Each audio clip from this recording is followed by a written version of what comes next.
Bom dia, despertos. Rodolfo Camilo aqui com mais uma mensagem do Reino de Deus para você que decidiu despertar.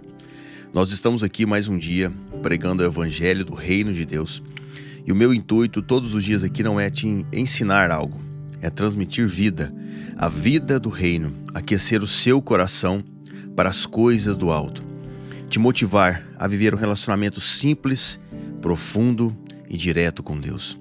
Simples porque não podemos tornar complexo o que nasceu para ser simples. Profundo porque nós não nos contentamos com raso. E direto porque Deus não precisa de mediadores para falar por Ele. Ele quer falar aí, dentro do seu coração. Você está aqui me ouvindo, mas quando essa mensagem acabar, fica um pouco a sós com Deus. Amém? Ele quer falar direto ao seu coração. E hoje eu quero falar sobre essa vida no reino, sobre Jesus, falar exatamente sobre seguindo os passos de Jesus. Seguindo os passos de Jesus é o tema da nossa mensagem de hoje. E o tema dessa mensagem é, na verdade, o cerne, o centro da vida cristã. Pelo menos deveria ser, porque Jesus veio e nos deixou um caminho, não nos deixou uma religião. Ele veio e nos deu acesso ao Pai, e não uma carteira de filiação a uma denominação, a uma igreja A, B ou C. E nesse caminho que Ele deixou, nos seus passos, sabe, eu separei 3 características, 3 princípios, 3 chaves que Jesus deixou nessa terra, quando passou aqui como homem. A primeira chave que eu quero deixar no seu coração é: Jesus apresentou ao mundo a paternidade de Deus. Jesus deixou o modelo de paternidade, revelou a paternidade de Deus. João capítulo 14, verso 6 diz: Jesus respondeu: Eu sou o caminho, a verdade e a vida. Ninguém vem ao Pai senão por mim. Se vocês me conheceram, conhecerão também o meu Pai. E desde agora vocês o conhecem e têm visto. Jesus não veio revelar Deus, mas sim o Pai que temos no céu. Veio para revelar a paternidade do Deus que o mundo conhecia. Caminho é o percurso a ser seguido e é também a forma, a maneira de se pensar. Verdade é aquilo que aponta para a forma real das coisas e de como tudo deve ser. Aquilo que separa a realidade da dúvida e do misticismo. E vida é a plenitude da vida em si, a forma como devemos viver e expressar a nossa real natureza. Por isso ele disse: Eu sou o caminho, a verdade e a vida. Jesus utiliza essas palavras para se apresentar ao mundo e para mostrar como ele de fato, como temos de fato acesso a essa paternidade de Deus. Ele fala, ele diz isso e fala: ninguém vem ao Pai senão por mim, mostrando que ele estava no Pai, mesmo estando na forma humana aqui na terra. É como se ele estivesse dizendo assim: ei, vejam, olhem para mim, eu estou no Pai. Eu sou a forma como vocês devem pensar, a forma como vocês devem ser e a forma como vocês devem viver para que consigam também estar no Pai. Por isso nós precisamos entender que os passos de Jesus nos levam para um relacionamento com Deus e não a um ativismo religioso. Um Pai, que nos ensina, um Pai que nos ensina a forma certa de pensar, de ser e viver. Esse é o nosso Deus. E nós precisamos entender isso. Jesus não veio para deixar a nossa vida mais leve ou para resolver os nossos problemas, mas para nos revelar essa paternidade de Deus. Paternidade é referência, é porto seguro, é direção. Talvez você não tenha tido um pai terreno, ou talvez pode ter tido, mas de certa forma não foi uma boa referência. Se isso aconteceu, certamente você terá mais dificuldade para receber o conceito de paternidade de Deus. Se isso for uma realidade para você, você vai precisar tomar essa consciência e pedir a ajuda do Espírito Santo para conseguir viver a plenitude da vida com Deus. Porque Deus é o seu Pai, mas talvez você não sabe que é um Pai.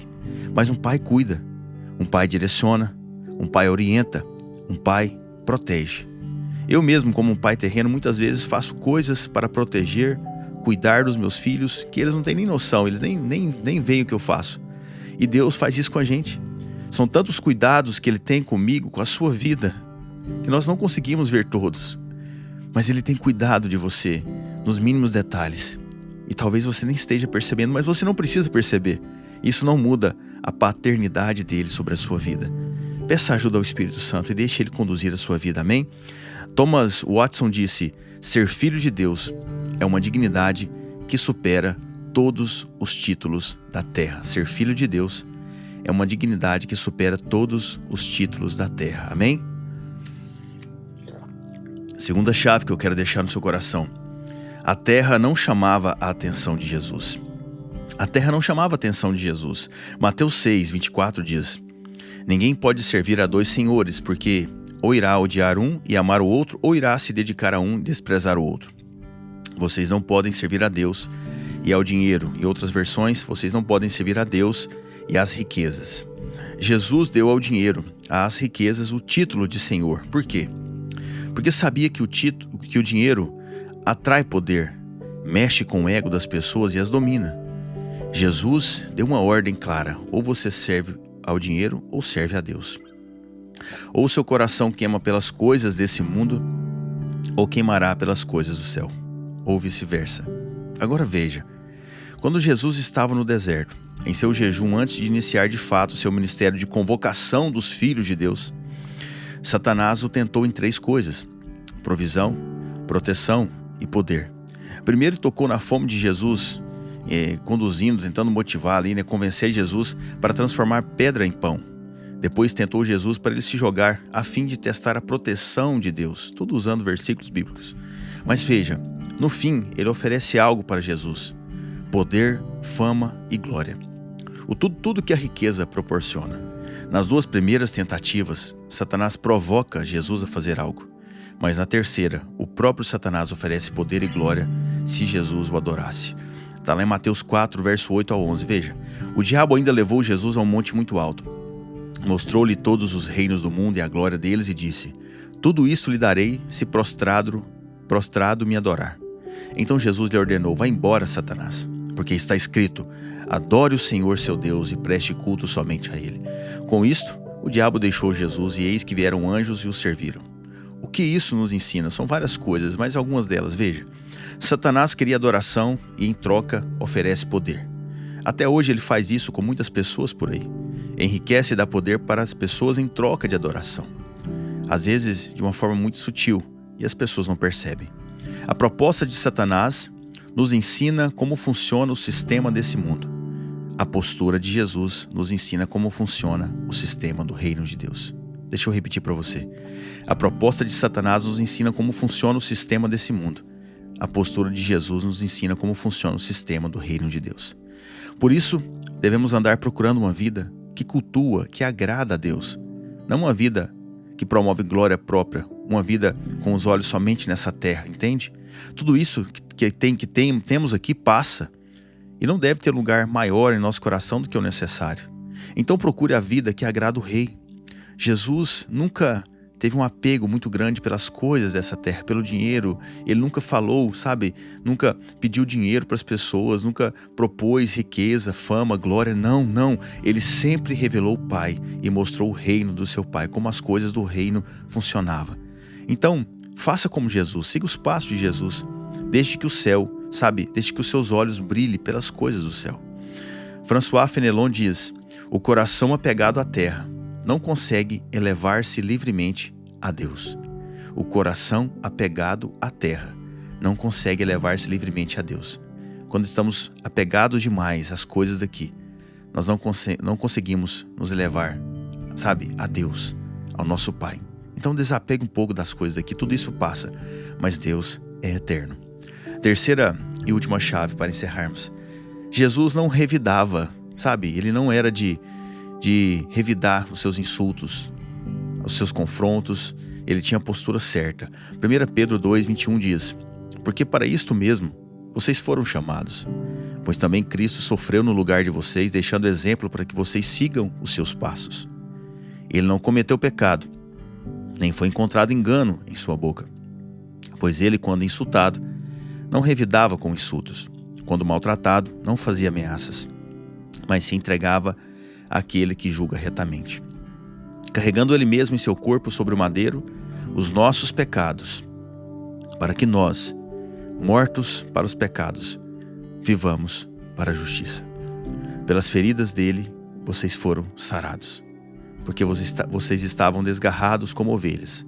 Agora, porém, se converteram ao pastor e bispo da alma de vocês. Olha que lindo isso. Olha o que o Espírito Santo vem nos falando nessa manhã, nesse dia. Nessa vida, sabe, tudo passa e o sofrimento é inevitável. Nós vamos sofrer por muitas coisas. Já a permanência em Cristo é opcional. Decidir seguir os passos de Jesus é uma escolha que você precisa fazer diariamente. Você tem que escolher. E se você não escolher isso, você vai escolher ficar nessa terra. As dúvidas da vida, as frustrações, os desafios, os conflitos dentro e fora de casa, são todas situações que vêm como brecha para que você se desvie do caráter de Cristo, se desvie dos passos de Jesus e tenha reações diferentes às que ele teve. Sabe, nós podemos planejar as nossas ações, mas as reações nós não planejamos, porque as situações elas são diversas, nós não prevemos. Mas entenda algo, Pedro escreveu essa carta que estamos lendo, e ele mesmo, Pedro, presenciou inúmeras situações, inúmeros confrontos, insultos que instigaram Jesus e que certamente qualquer ser humano normal reagiria de forma a se defender. Mas Jesus não. Pedro deixa claro que quando insultado, maltratado, não revidava, não fazia ameaças e que, pelo contrário, entregava aquela situação ao Pai. Agora hoje, pessoas fazem ameaças até em nome de Deus, cristãos, crentes. Sabe, eles falam, Deus vai pesar a mão em você, Deus vai fazer você pagar por isso, vai tocar nas suas coisas. Se você não fizer isso, Deus vai te tirar tudo. Não, irmão, não foi para esse evangelho que nós fomos chamados. Nós precisamos entender que Jesus nos salvou, nos lavou, nos sarou, e nesse processo Ele tirou a nossa justiça própria, a nossa necessidade de aprovação, a nossa ira, a nossa indignação. Então, quando vier qualquer situação desafiadora, de confronto na sua vida, discussão, não revide, não retribua da mesma forma, entregue isso para Deus, pois é Ele que julga retamente. E é Ele quem te justifica. Você não precisa ficar batendo boca por aí, principalmente na internet, sabe, se explicando. Simplesmente viva o padrão de Deus. Siga os passos de Jesus e o resto, Deus toma conta. Então descanse o seu coração, porque quando você está seguindo os passos de Jesus, você não pode se distrair com qualquer coisa. Você não pode, sair daquele caminho. Você não pode olhar para trás. Então siga em frente, porque esse é o nosso chamado. Amém? Dallas Willard disse: a ausência da reação defensiva é uma das marcas mais claras da transformação espiritual. A ausência da reação defensiva é uma das marcas mais claras da transformação espiritual. Você não precisa se defender. É Deus que te defende, amém? Quero orar pela sua vida, pela sua casa, em nome de Jesus. Pai, nós te louvamos esse dia, nós te adoramos, nós clamamos pelo teu nome, Pai. Clamamos para que o teu reino venha, Deus, de uma forma poderosa sobre a nossa vida. Eu intercedo por essa pessoa que me escuta, Pai, para que ela seja tocada de fato pelo teu Espírito Santo. E que o Senhor, Papai, quando entrar, Pai, no mais profundo do íntimo do ser dela, Pai, revele coisas, Deus, que ela precisa descobrir no Senhor, Papai, e que só o Espírito Santo tem poder para isso. Eu intercedo, Pai, para que o Senhor dê força, para que o Senhor dê graça, para que o Senhor dê sabedoria, para que o Senhor levante a luz do rosto dela, Pai, e que hoje seja um dia de paz, de boas notícias, de alegria, de respostas do céu, em nome do Senhor Jesus, Papai. Deus, caminha com ela, agora e sempre. Caminha com ela, Pai, pega nas mãos dela e conduza ela nos caminhos, seguindo os passos de Jesus, Pai, para que ela manifeste o teu reino nessa terra, Pai, e alcance a eternidade com o Senhor, em nome de Jesus e para a glória do Senhor Jesus, amém? Que Deus abençoe você, meu irmão, a minha irmã. Meu coração está aqui queimando com Deus, na presença de Deus. Eu sei que Deus tocou aí em você, então envie essa mensagem para alguém, deixe que Deus faça aquilo que precisa ser feito, e nós estamos aqui mais um dia. Se Deus permitir, estaremos aqui amanhã, continuando falando do reino, da mensagem do reino, em nome do Senhor Jesus, amém? E eu termino te lembrando: desperta, tu que dormes, e Cristo te iluminará.